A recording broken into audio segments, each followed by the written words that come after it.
제가 음식점을 오픈을 해요. 혹은 신메뉴를 개발을 해서 런칭을 합니다. 그리고 이제 이름을 고민하죠. 제인의 분식? 제인의 순두부? 에이, 좀!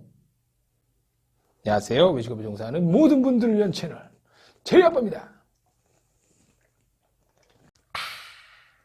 오늘은 메뉴나 상호, 그 이름 짓는 법, 네이밍에 관한 이야기를 한번 해보려고 합니다. 아니, 오픈하고 메뉴 만들고 뭐 이런 거 하기도 힘든데 무슨 이름까지 신경을 써 라고 생각하시는 분들이 계실 수도 있어요. 하지만 네이밍은 아주 상당히 진짜 중요합니다. 왜 네이밍의 중요성에서 이렇게 말씀을 드리느냐, 네이밍은 고객이 바로 내 매장을, 내 브랜드를, 내 메뉴를 처음 접하는 첫인상이기 때문이에요. 뭐 소개팅을 가던, 거래처 미팅을 가던, 면접을 가던 첫인상은 굉장히 중요합니다. 첫인상으로 좋은 이미지를 줄 수도 있고 나쁜 이미지를 줄 수도 있고 편견을 가질 수도 있고 비즈니스가 잘 될 수도 있고 안 될 수도 있습니다. 예를 들어서 제가 이렇게 외식업 브랜딩을 하고 메뉴 기획들을 하는데 첫인상에서 안녕하세요, 뭐 외식업 브랜딩 전문으로 하는 배짝퉁입니다.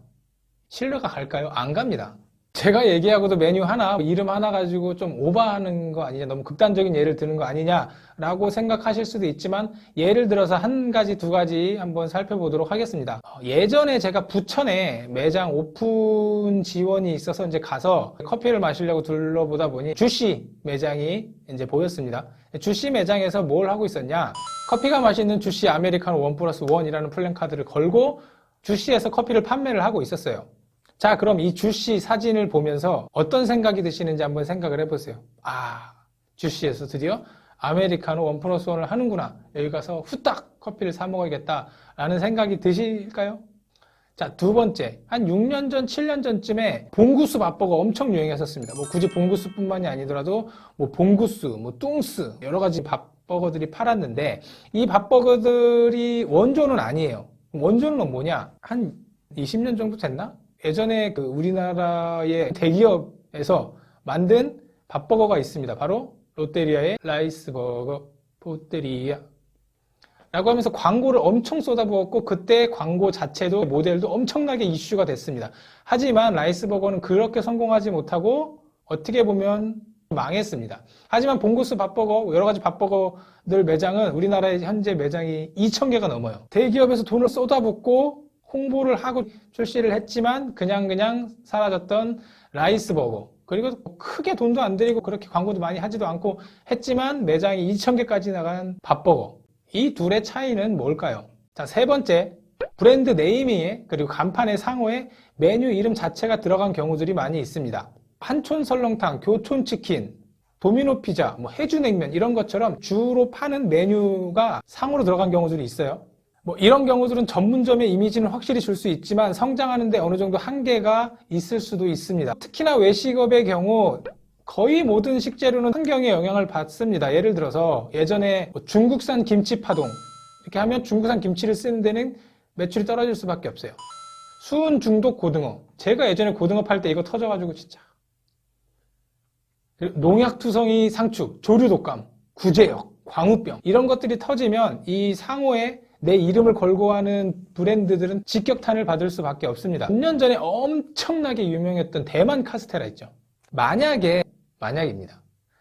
대만 카스테라라는 브랜드에 카스테라라는 글자가 없었다면 어땠을까요? 한번 답을 찾아보도록 하겠습니다. 첫 번째, 주시의 경우는 주시라는 브랜드는 이미 사람들한테 저가형 생과일 주스 전문점이라는 이미지가 박혀 있습니다. 저렴한 생과일 주스라는 그 카테고리에 선점은 했지만 아무래도 성장을 하다가 한계에 부딪혔겠죠? 그러다 보니 뭘 팔까? 커피를 출시를 했을 겁니다. 매장에서 했는지 브랜드에서 했는지는 정확히 모르겠지만 아무튼 커피를 출시를 했겠죠. 하지만 이 저렴한 생과일 주스라는 이미지랑 저렴한 커피라는 이미지랑은 매치가 잘 되지 않습니다. 왜냐? 우리나라에서 제일 많은 업종이 뭔지 아세요? 치킨집? 뭐 짜장면집? 삼겹살집? 아니요.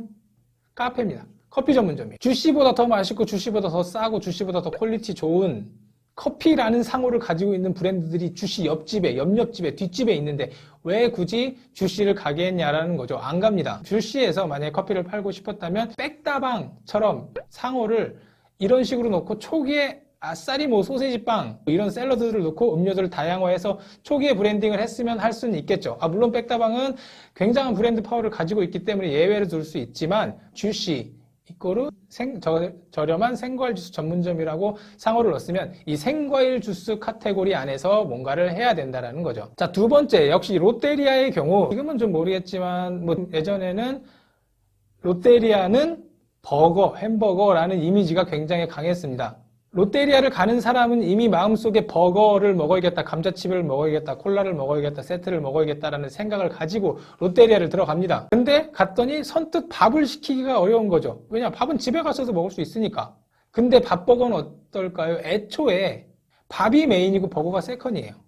밥을 먹고 싶은데 돈은 없고, 간편하게는 먹고 싶고 노량진에서도 좀 핫하다고 하고, 그냥 가서 바로 주문하면 그 자리에서 들고 나와서 먹을 수 있는 밥버거라는 이미지가 아예 잡혀있기 때문에, 시작이 밥 플러스 버거이기 때문에 버거가 원래가 메인이었고 거기다 밥을 추가한 롯데리아랑은 접근이 다를 수 있는 거죠. 이만큼 이름이랑 인식은 굉장히 중요합니다. 대신에 이제 밥버거 같은 경우는 새로운 카테고리들을 내기가 또다시 어렵습니다. 뭐 컵밥이든 뭐든 막 출시하고 있는데 분명히 밥버거만큼은 되지 않을 겁니다. 자, 세 번째, 대만 카스테라. 어느 정도는 개념이 잡히실 수도 있을 것 같아요. 대만 카스테라가 만약에 대만 카스테라가 아니고 뭐 대만 디저트, 대만 브레드, 뭐 대만 디저트 앤 스낵, 뭐 이 정도의 이름을 만약에 가지고 출시를 했다면, 만약에 대만 카스테라가 그렇게 파동이 터졌을 때, 아, 죄송합니다, 저희는 이런 걸 팔지 않겠습니다 하고 다른 대만 디저트를 껴 넣었으면 지금처럼 완전히 이렇게 폭삭 망하진 않았을 겁니다. 이처럼 외식업을 하고 이름을 짓기 위해서 생각해야 될 것들이 한두 가지가 아니에요.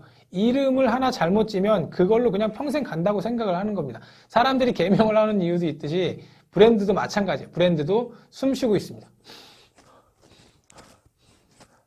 물론 위에 예시들이 뭐 팔리고 안 팔리고가 네이밍 말고도 다른 요인들도 많이 있겠지만, 그만큼 네이밍이 주는 첫인상과 네이밍이 주는 고객에게 이미지는 굉장히 중요합니다. 우리나라의 외식업은 너무나도 많기 때문에 이런 것들 하나하나까지 신경을 써서 차별화를 두지 않으면 성장하기가 어렵다는 거죠.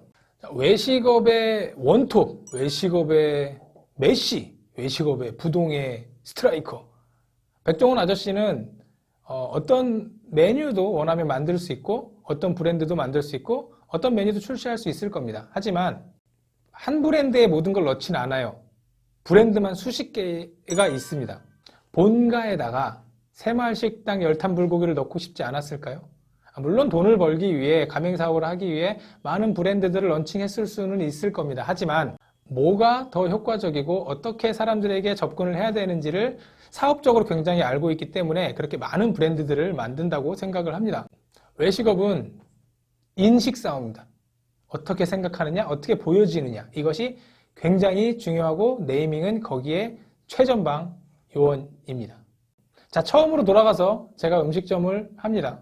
제인의 분식, 제인의 순두부, 과연 최선일까요? 좋아요와 구독은